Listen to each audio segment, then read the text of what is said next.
6 سبق آموز نصیحتیں۔ حضرت سیدنا ابراہیم بن ادم رحمۃ اللہ تعالیٰ علیہ کے پاس ایک شخص حاضر ہوا اور آ کر عرض کی کہ حضور مجھے کچھ نصیحتیں ارشاد فرمائیے تاکہ میں گناہوں سے بچ پاؤں۔ تو حضرت ابراہیم بن ادم رحمۃ اللہ تعالیٰ علیہ نے 6 بہت بڑی خوبصورت نصیحتیں اس کو ارشاد فرمائی۔ وہ نصیحتیں ہم سب کے لیے بہت ضروری ہیں۔ توجہ کے ساتھ آخر تک ویڈیو کو ملاحظہ کیجیے، انشاءاللہ توجہ اللہ نے چاہا تو بہت فائدہ ہوگا۔ تو حضرت ابراہیم بن ادم رحمۃ اللہ تعالیٰ علیہ نے پہلی وصیت کی کہ جب گناہ کا ارادہ ہو تو آپ اللہ تبارک و تعالیٰ کا رزق کھانا چھوڑ دیں۔ اس شخص نے عرض کی کہ حضور یہ ممکن ہی نہیں کہ میں اللہ پاک کا رزق کھانا چھوڑ دوں، رازق اللہ پاک ہے، رزق سب اللہ تبارک و تعالیٰ کی ہے، میں کیسے اللہ پاک کا رزق چھوڑ سکتا ہوں۔ حضرت ابراہیم بن ادم رحمۃ اللہ تعالیٰ علیہ نے ارشاد فرمایا جب آپ اللہ پاک کے رزق کے علاوہ آپ کا گزارا نہیں تو بہتر ہے کہ اللہ پاک کی نافرمانی چھوڑ دیں۔ دوسرا نصیحت فرمایا کہ جب گناہ کا ارادہ ہو تو ایسا کرے کہ آپ اللہ پاک کی ملک سے نکل جائیں۔ اس نے کہا کہ صحیح یہ بھی ممکن نہیں، میں کیسے اللہ پاک کی ملک سے نکل سکتا ہوں؟ مشرق و مغرب جدھر بھی جاؤں، اوپر نیچے جہاں بھی جاؤں، سارا ملک اللہ تبارک و تعالیٰ کی ہے، میں اللہ پاک کی ملک سے نکل نہیں سکتا۔ تو ارشاد فرمایا کہ جب آپ اللہ پاک کی ملک سے بھی نہیں نکل سکتے تو بہتر ہے کہ آپ اللہ پاک کی نافرمانی چھوڑ دیں۔ تیسری ارشاد فرمائی جب گناہ کا ارادہ ہو، گناہ کرنا ہو تو آپ ایسا کریں کہ اتنا چھپ جاؤ کہ اللہ پاک کو نظر نہ آنا، اتنا چھپ جاؤ۔ اس نے کہا صحیح یہ بھی ممکن نہیں، میں اللہ پاک سے چھپ نہیں سکتا، کہیں بھی ہوں، غار میں ہوں، زمین کے اندر ہوں، کمرے میں بند ہوں، اللہ پاک مجھے دیکھ رہا ہے۔ تو حضرت ابراہیم بن ادم رحمۃ اللہ تعالیٰ علیہ نے ارشاد فرمایا کتنی بری بات ہے کہ آپ اللہ پاک کے سامنے گناہ کر رہے ہیں، احکم الحاکمین ہے، وہ آپ کو دیکھ رہا ہے، بہتر ہے کہ آپ گناہ کرنا چھوڑ دیں۔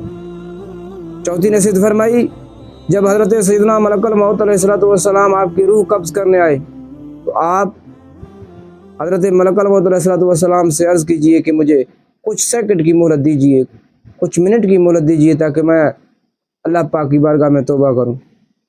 تو عرض کی کہ حضور یہ ممکن نہیں، جب میرا موت کا وقت آئے گا تو مجھے ایک پل کے لیے بھی اجازت نہیں ہوگی، اسی وقت ملک الموت علیہ الصلوۃ والسلام میری روح کو قبض کر جائے گا۔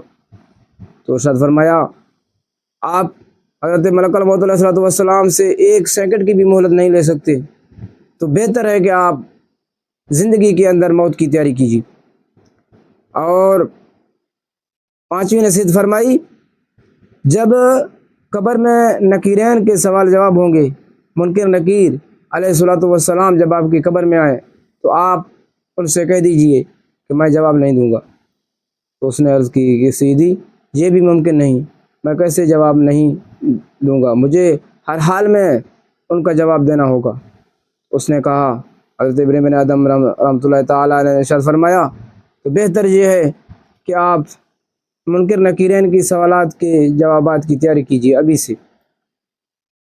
چھٹی نصیحت فرمائی جب قیامت کے دن محشر کے میدان میں اللہ تبارک و تعالیٰ کا حکم ہوگا فرشتوں کو کہ آپ کو جہنم میں لے کے جائیں تو آپ جہنم میں نہ جانا، ان فرشتوں کو بھی جواب دینا۔ اس نے کہا کہ وہاں تو مجھے میرا ایک بھی نہیں چلے گا، اللہ پاک کا جو حکم ہوگا تو مجھے اسی وقت فرشتے گھسیٹتے ہوئے جہنم میں ڈال دیں گے۔ تو حضرت ابراہیم بن ادم رحمۃ اللہ تعالیٰ علیہ نے فرمایا تو آپ کتنا کمزور ہو، اللہ پاک کے رزق کے علاوہ بھی آپ کا گزارا نہیں، اللہ تبارک و تعالیٰ کے ملک سے بھی آپ نہیں نکل سکتے، اللہ تبارک و تعالیٰ سے چھپ بھی نہیں سکتے، ملک الموت علیہ الصلوۃ والسلام سے کچھ ٹائم بھی نہیں لے سکتے، منکر نکیرین کے سوالات کا جوابات بھی آپ کو دینا ہے، اور محشر کے میدان میں جو فیصلے ہوں گے وہ بھی آپ کو قبول کرنے ہوں گے۔ تو ابھی آپ کے پاس وقت ہے، ابھی اللہ پاک نے آپ کو زندگی دی ہے، تو یہ ساری سوالوں کی تیاری ابھی سے کرو۔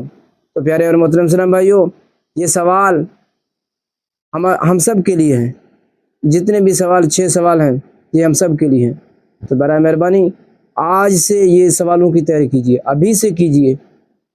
اللہ تبارک و تعالیٰ کی نافرمانی سے بچیے، گناہ کے کاموں سے بچیے، حرام کے کاموں سے بچیے۔ جو اللہ پاک نے حکم دیا ہے کام کرنے کے لیے وہ کامیں کریں، وہ کاموں کو اپنے اوپر لازم کریں۔ 5 وقت نماز کا حکم ہے، نماز کی پابندی کریں۔ روزے کا حکم ہے، روزے کی پابندی کریں۔ زکوٰۃ و حج کا حکم ہے، اگر استطاعت ہے تو زکوٰۃ و حج کی پابندی کریں۔ اپنے آل اولاد کو بھی نماز کی تلقین کریں۔ اللہ تبارک و تعالی ہمیں عمل کی توفیق عطا فرمائے۔ صلو علی الحبیب صلی اللہ تعالی علی محمد صلی اللہ علیہ وسلم۔